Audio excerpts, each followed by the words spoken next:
बिल्कुल, तो paper leak के मुद्दे पर प्रधानमंत्री मोदी ने एक पोस्ट किया है, देश के युवाओं का भविष्य हमारी प्राथमिकता है।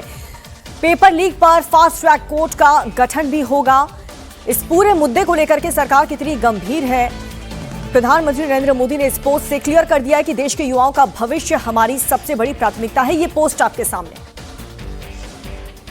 तो प्रधानमंत्री नरेंद्र मोदी की तरफ से एक पोस्ट आया है। उन्होंने छात्रों को लेकर के अपनी बात लिखी है। उन्होंने कहा कि देश के युवाओं का भविष्य हमारी प्राथमिकता है। पेपर लीक के लिए के मामलों को निपटाने के लिए फास्ट ट्रैक कोर्ट का गठन होगा। और उन्होंने और क्या बातें लिखी हैं, देश के युवाओं का हित और उनका भविष्य हमारी सर्वोच्च प्राथमिकता है। पेपर लीक के सभी मामलों में दोषियों को जल्द से जल्द कठोर दंड देने के लिए केस के त्वरित निस्तारण के लिए फास्ट ट्रैक कोर्ट्स का गठन किया जाएगा। इस संबंध में निर्देश दे दिए गए हैं कि संबंधित विभाग आवश्यक कार्रवाई सुनिश्चित करें। विद्यार्थियों के हितों को सुरक्षित करने के लिए सरकार द्वारा लिए जा रहे निर्णयों की श्रृंखला में यह एक महत्वपूर्ण कदम है। युवाओं के भविष्य के साथ खिलवाड़ करने वाले किसी भी व्यक्ति को बख्शा नहीं जाएगा।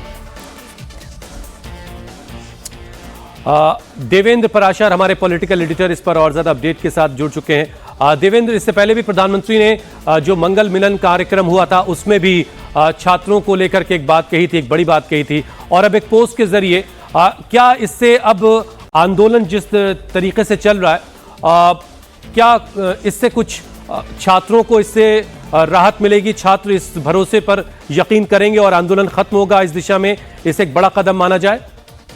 ये आंदोलन का तो ज्यादातर हिस्सा क्योंकि पॉलिटिकल है तो वो पॉलिटिकल ऑप्टिक्स से ही देखा जाएगा, और निश्चित तौर पे इस तरह के कदम को पॉलिटिकल प्रिज्म से देखने वाले अपोजिशन के दल जो कि उस आंदोलन के पीछे खड़े हैं तो उनको बहुत ज्यादा फर्क पड़ेगा नहीं पड़ेगा इसके बारे में अंदाजा नहीं लगाया जा सकता। लेकिन निश्चित तौर पर फास्ट ट्रैक कोर्ट का बनना कम से कम एक सख्त संदेश ये देगा पेपर लीक गिरोह के को लेकर कि जो लोग ऐसे गिरोह के लोग हैं जो कि पेपर लीक कराते रहते हैं और छात्रों के भविष्य के साथ खिलवाड़ करते हैं, उनके ऊपर सख्ती की जाएगी। और बार बार इस बात को कहा भी जा रहा था कि पहले कुछ केसेस में देखा गया कि जब पेपर लीक गिरोह के लोगों की गिरफ्तारी होती थी तो फिर उसके बाद लूपहोल्स का फायदा उठाकर या बहुत लंबा मामला खिंचवाकर उनके ऊपर कोई बहुत सख्त कार्रवाई होने से वो बच जाते थे। अब उसको कम से कम टाइट करने की कोशिश की जा रही है, जब ये निर्देश सीधे सीधे प्रधानमंत्री की तरफ से दिए गए हैं कि एक फास्ट ट्रैक कोर्ट बनाया जाए और जो भी पेपर लीक के दोषी हों उनको सख्त से सख्त सजा दी जाए, ताकि ऐसे गिरोह के लोगों के अंदर एक भय हो कि अगर इस तरह के काम में जाएंगे तो फिर कानून में आपके लिए कोई बचाव का रास्ता नजर नहीं आएगा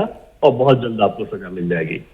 जी, तो एक भरोसा प्रधानमंत्री की तरफ से दिया गया। कोशिश यही है कि सरकार के जो काम इस दिशा में हो रहे हैं, सरकार जो पेपर लीक से जुड़ी चीज़ों को और बेहतर करने में लगी हुई है, उस पर छात्रों को और छात्रों का कॉन्फिडेंस उस पर लाया जाए। और उसी दिशा में प्रधानमंत्री ने पोस्ट करके ये जानकारी दी है कि फास्ट ट्रैक कोर्ट का गठन होगा और इसके जरिए दोषियों के खिलाफ कड़ी से कड़ी कार्रवाई की जाएगी। तो प्राइम मिनिस्टर नरेंद्र मोदी का ये पोस्ट हम आपको दिखा रहे हैं। इससे पहले भी प्रधानमंत्री नरेंद्र मोदी ने इस मुद्दे को लेकर के क्लियर कर दिया था कि जो भी दोषी होगा पेपर लीक के मामले में उसे बख्शा नहीं जाएगा।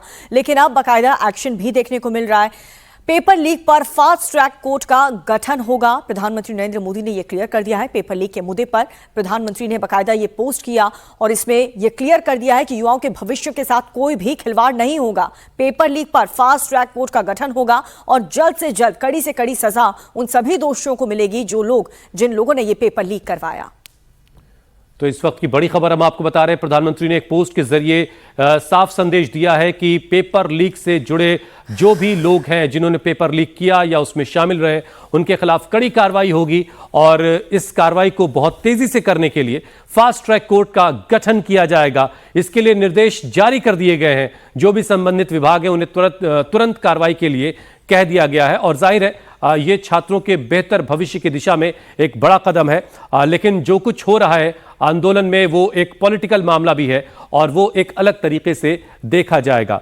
देवेंद्र, जो जंतर मंतर पर जो प्रदर्शन चल रहा उसे लेकर के और क्या बातें हो रही हैं, सरकार उसे कैसे देख रही है और सरकार इस दिशा में क्या ऐसा कर रही है कि इसे जल्दी से जल्दी इस आंदोलन को खत्म करवाया जाए?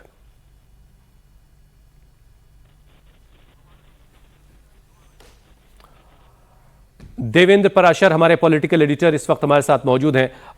छात्रों के बेहतर भविष्य के लिए सरकार काम कर रही है, वो अपनी अपनी जगह पर है, लेकिन आंदोलन भी एक बड़े आंदोलन की शक्ल लेता हुआ दिखाई दे रहा है। पिछले 3 दिनों में जो हिंसा हुई वहां पर वो भी हम सब ने देखी और बड़ी तादाद में वहां पर छात्रों का पहुंचना भी जारी। लेकिन सरकार की कोशिश ये भी होगी कि इस आंदोलन को जल्द से जल्द खत्म करवाया जाए ताकि जो पार्लियामेंट का सेशन है वो सुचारू रूप से चल सके। हमारे पॉलिटिकल एडिटर देवेंद्र पराशर इस वक्त हमारे साथ हैं। देवेंद्र, सेशन जो है मॉनसून सेशन वो चल नहीं पा रहा है और एक बड़ी वजह जो आंदोलन चल रहा है वो भी है। इस दिशा में सरकार ऐसा क्या कर रही है जिससे मॉनसून सेशन कम से कम संसद की कार्रवाई चल पाए? देखिए, इसके 2 हिस्से हैं। पहली बात तो ये है कि जो पार्लियामेंट में जो गतिरोध चल रहा है उसके लिए सरकार बार बार अपोजिशन को कह रही है कि हम लोग चर्चा के लिए तैयार हैं और आप रूल के तहत नोटिस दें और उसके तहत जो भी चेयर के द्वारा स्वीकृत किया जाएगा उस पर चर्चा करने के लिए सरकार तैयार है। दूसरी तरफ जंतर मंतर पर जो प्रोटेस्ट चल रहा है उसमें कल भी बुलाया गया था सीजेपी के प्रतिनिधियों को भारत सरकार के 2 मंत्रियों के द्वारा, जिसमें केंद्रीय मंत्री, केंद्रीय स्वास्थ्य मंत्री जेपी नड्डा और डॉक्टर जितेंद्र सिंह हैं। लेकिन बाद में सीजेपी के प्रतिनिधियों ने यह कहा कि वो उनके आवास पर या उनके दफ्तर में भी नहीं जाएंगे, बल्कि या तो यहाँ है या किसी न्यूट्रल प्लेस पर मिल सकते हैं। स्वाभाविक तौर पर सरकार इस चीज को अभी इस रूप में नहीं देख रही है कि जंतर मंतर पर तो जाने का तो सवाल ही नहीं पैदा होता और न्यूट्रल प्लेस से भी जाने का कोई मतलब नहीं होता है। बहुत आराम से वो मंत्रालय में आकर मिल सकते हैं और किसी को भी अगर मंत्री से मिलना हो या मंत्रालय में जाकर कोई बात करनी हो तो सबसे सुटेबल ऑप्शन यही होता है कि आप मंत्रालय में जाएं। तमाम अधिकारी भी वहां मौजूद रहते हैं, तो कोई भी इनपुट करना, कोई चीज करनी होती है तो वो हो जाता है।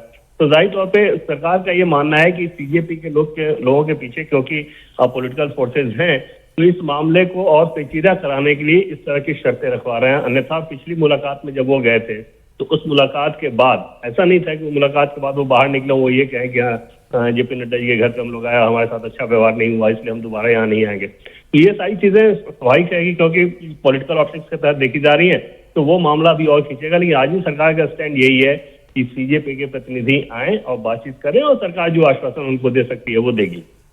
देवेंद्र, जाहिर है कि प्रधानमंत्री का ये पोस्ट सोनम वांगचुक तक भी पहुंचा होगा।